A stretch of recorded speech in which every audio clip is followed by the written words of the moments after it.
अस्सलाम वालेकुम students, stroke हम पढ़े हैं और हमने कहा था कि स्ट्रोक को समझने के लिए ज़रूरी है कि हम ब्रेन की वैस्कुलर एनाटमी को भी समझें। ठीक है, ब्रेन की वैस्कुलर एनाटमी बहुत ज़्यादा सिंपल है।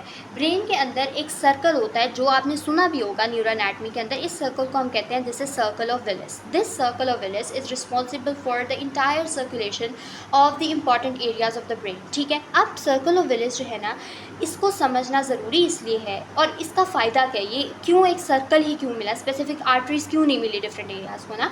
तो उसका रीज़न ये है कि आपके ब्रेन चूँकि एक बहुत ज़्यादा वाइटल ऑर्गन है, तो ब्रेन के अंदर ना एक अगर आर्टरी डैमेज हो रही है ना, तो उसको सर्कल ऑफ विलिस के थ्रू किसी दूसरी आर्टरी से कोलैटरल ब्लड सप्लाई उस एरिया को मिल सकती है। ठीक है, so that's the benefit of the circle of Willis. ठीक है, अब सर्कल ऑफ विलिस जो है वो होता क्या है, कहते हैं कि सर्कल ऑफ विलिस के अंदर ना आपने याद रखना है कि दो सिस्टम्स होते हैं। जिस तरह मैं आपको एक्सप्लेन करूँगी, मेन आर्टरीज करूँगी, बहुत ज़्यादा छोटे छोटे ब्रांचेस नहीं करूँगी।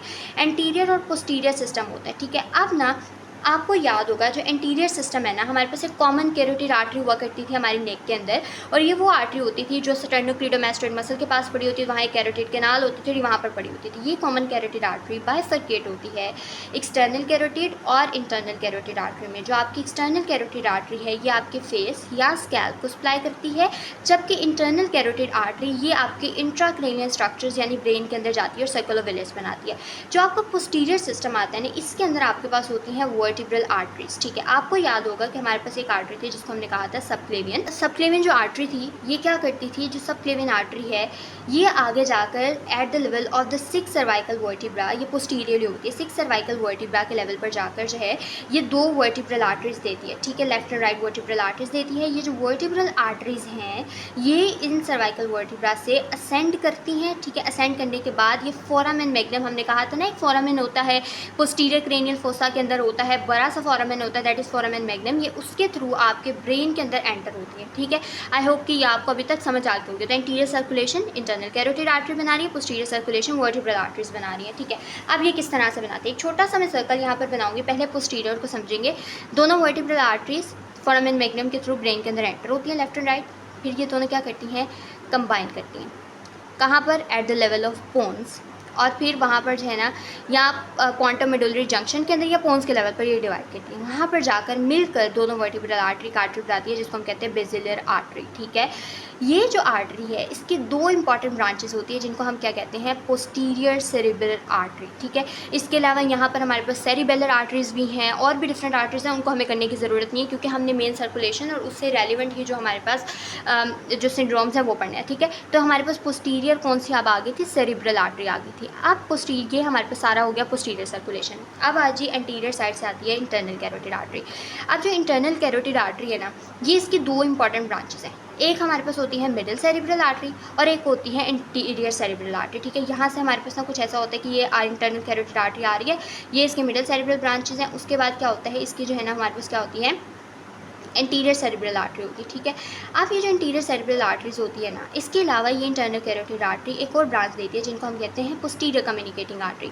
ये पोस्टीरियर कम्युनिकेटिंग आर्टरी काम करती हैं पोस्टीरियर सर्कुलेशन को एंटीरियर सर्कुलेशन के साथ ज्वाइन करने का। ठीक है, पोस्टीरियर कम्युनिकेटिंग आर्टरीज आई, मिडिल सेरिब्रल आर्टरी आई और हमारे पास इंटीरियर सेरिब्रल आर्टरीज आई। अब दोनों इंटीरियर सेरिब्रल आर्टरीज को मिलाने के लिए हमारे पास आती हैं एंटीरियर कम्युनिकेटिंग आर्टरीज। ठीक है, जो कि इंटरनल कैरोटिड आर्टरी से नहीं आ रही है और इन दोनों को कंबाइन करती है, फिर हमारा एक सर्कल ऑफ विलिस कंप्लीट होता है। मैं दोबारा से एक बार आपको यहाँ पर सर्कल ऑफ विलिस बनाकर दिखाती हूँ ताकि हमें थोड़ा सा और क्लियर हो जाए, रिव्यू हो जाए। सबसे पहले हमारे पास दो वर्टिब्रल आर्टरीज थी जो कहाँ से आई थी, सबक्लेवियन आर्टरी से। दोनों वर्टिब्रल आर्टरीज आपस में कंबाइन करेंगी और क्या बना देंगे, पोन्स के लेवल पर कंबाइन करेंगे और क्या बना देंगे, बेसिलर आर्टरी। ये बेसिलर आर्टरी दो ब्रांचेस देगी इंपॉर्टेंट, पोस्टीरियर सेरिब्रल आर्टरी। फिर आपकी कॉमन कैरोटिड आर्टरी से दो ब्रांचेस थी, एक्सटर्नल इंटरनल कैरोटिड आर्टरी। जो आपकी इंटरनल कैरोटिड आर्टरी थी उसने दो ब्रांचेस दी जो ब्रेन के अंदर आ गई। इसने क्या किया, एक मिडिल सेरिब्रल आर्टरी दी, एक पोस्टीरियर कम्युनिकेटिंग आर्टरी दी और साथ में एक इंटीरियर सेरिब्रल आर्टरी दे दी। ठीक है, यहाँ से भी बिल्कुल दोनों साइड से ऐसा हुआ, यहाँ पर पोस्टीरियर कम्युनिकेटिंग आर्टरी थी, ये मिडिल सेरिब्रल आर्टरी थी और ये आपकी इंटीरियर सेरिब्रल आर्टरी थी। इंटीरियर सेरिब्रल आर्टरी को दो आर्टरीज ब्रेन के अंदर से मिली जिन्होंने इनको कंबाइन किया, जिसको हम कहते हैं इंटीरियर कम्युनिकेटिंग आर्टरीज। ठीक है, तो ये हमारे पास एक कंप्लीट हो गया सर्कल ऑफ विलिस। ठीक है, मैंने आपको सर्कल ऑफ विलिस क्यों पढ़ाया, ताकि हम लोगों को समझ आ सके कौन सी आर्टरी किस एरिया को सप्लाई करती है, ठीक है, ताकि हम इसके सिंड्रोम्स को अच्छे से समझ सकें। पहली मेन आर्टरी है एंटीरियर सेरिब्रल आर्टरी, ठीक है। एंटीरियर सेरिब्रल आर्टरी सप्लाई करती है medial part of your cerebral hemispheres, ठीक है। अब यहाँ पर आप समझेंगे कि सेरिब्रल हेमिस्फीयर्स हमारे पास दो होते हैं, ठीक है, राइट एंड लेफ्ट, और उसके बाद ना इनको कंबाइन करता है एक पार्ट जिसको हम कहते हैं, जो इनके दरमियान कनेक्शन होता है, जिसको हम कहते थे कॉर्पस कैलोसम, ठीक है। अब कॉर्पस कैलोसम भी मीडियल पड़ा है, ये जो एंटीरियर सेरिब्रल आर्टरी है ये इसको भी सप्लाई कर रही होती है, ठीक है। एक बात ये, दूसरी बात ये कि जो इंटीरियर सेरिब्रल आर्टरी है ये कॉन्ट्रालेटरल यानी sensory and motor areas of contralateral bladder and leg को सप्लाई कर रही होती है, ठीक है। इसीलिए जो भी एंटीरियर सेरिब्रल आर्टरी का स्ट्रोक होता है इसमें जो भी साइन एंड सिम्टम्स आते हैं वो ज़्यादा प्रोफाउंड होते हैं लोअर एक्सट्रीमिटी के अंदर, इसमें ही पेशेंट्स को यूरिनरी इनकॉन्टिनेंस भी होती है, ठीक है। मीडियल सेरिब्रल हेमिस्फीयर्स को सप्लाई करती है कॉन्ट्रालेटरल लेग एंड ब्लैडर को, इसके अलावा कुछ सब कॉर्टिकल स्ट्रक्चर्स को भी आर्टरी सप्लाई कर रही होती है ना। What are these sub cortical structures, इसके अंदर हमारे पास फॉर्निक्स आ सकता है जो कि एंटीरियर फॉर्निक्स होता है, इसके अलावा इंटरनल कैप्सूल आ सकता है, थोड़ा सा बिल्कुल थोड़ा सा पार्ट आपके बेसल गैंग्लिया का भी जो है ना ये आर्टरी सप्लाई करती है, और आपको जो भी साइंस एंड सिम्टम्स देखने को मिलते हैं वो इसी से रेलिवेंट जो है वो देखने को मिलते हैं, ठीक है। उसके बाद हमारे पास आती है नंबर 2 पे मिडल सेरिब्रल आर्टरी, ठीक है। मिडल सेरिब्रल आर्टरी सप्लाई करती है lateral parts of your cerebral hemispheres, ठीक है। सेरिब्रल हेमिस्फीयर्स के लैटरल पार्ट को कौन सप्लाई करेगी, मिडल सेरिब्रल आर्टरी सप्लाई करेगी। इसके बाद ये हमारे पास कॉन्ट्रालेटरल, वो लेग एंड ब्लैडर वालों को कर रही थी ना, ये करेगी कॉन्ट्रालेटरल फेस और आर्म के एरियाज को सप्लाई, ठीक हो गया। अब हमें पता है कि कॉन्ट्रालेटरल फेस और आर्म, इसीलिए जो भी मिडल सेरिब्रल आर्टरी का स्ट्रोक होता है इसके अंदर ज़्यादा अफेक्ट होती है फेस और आर्म, ठीक है, ये चीज़ अपर एक्सट्रीमिटी ज़्यादा अफेक्ट होती है। इसके अलावा ये बहुत ज़्यादा सप्लाई करती है आपके ब्रोकाज एरिया को और वर्निकीज एरिया को। These areas are the speech areas of your brain. आपको एक बात पता होनी चाहिए, सब ब्रोकाज एरिया क्या कर रहा होता है। ब्रोकाज एरिया ना आपके ब्रेन का वो एरिया जो रिस्पॉन्सिबल होता है मोटर स्पीच के लिए, ठीक है।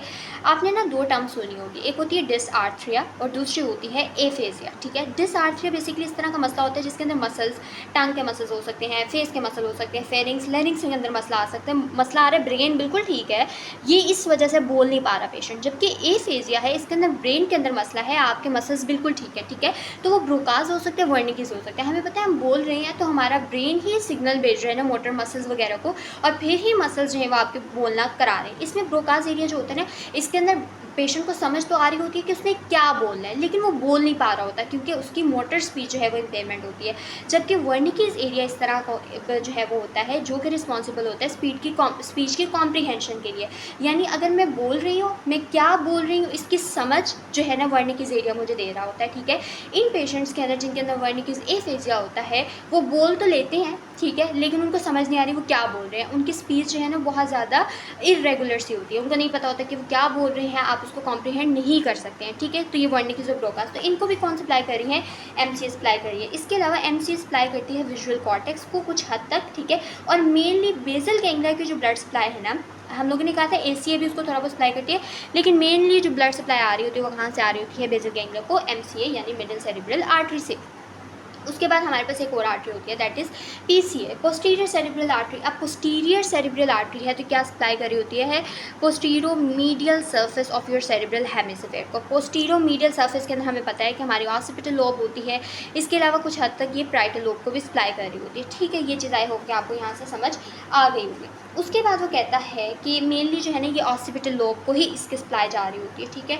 इसके अलावा ये सप्लाई कर रही होती है इंफीरियर टेम्पोरल लोब को, ठीक है, और थोड़ा बहुत इसका एरिया जो है ना वो सप्लाई कर रहा होता है किसको, थैलेमस को। थैलेमस को सप्लाई कर रही होती है ना, तो मेन सप्लाई थैलेमस को इसी से जा रही है। तो थैलेमस आपके ब्रेन का वो पार्ट होता है जो कि रिस्पॉन्सिबल होता है सेंसेशंस के साथ। तो इस पेशेंट के अंदर जो है ना वो थैलेमिक सिंड्रोम होता है, जो कि हम आगे पढ़ेंगे। एक बहुत ज़्यादा वर्स्ट कंडीशन होती है, पेशेंट को थोड़ा सा टच भी होता है तो उसको से पेन होता है, सेंसेशन खराब हो जाती है। इसके अलावा हमारे पास कुछ आर्टरीज होती हैं, एक हमने वर्टिब्रो-बेसिलियर सिस्टम पढ़ा था, हम उसकी एक जनरल सप्लाई देख लेते हैं, ठीक है। ऑल्दो जो है हमारे पास पीसीए वहाँ से आ रही है, लेकिन उसके अंदर भी हमें पता होता है वर्टिब्रो-बेसिलियर आर्टरी की सप्लाई ये है कि it supplies the brain stem.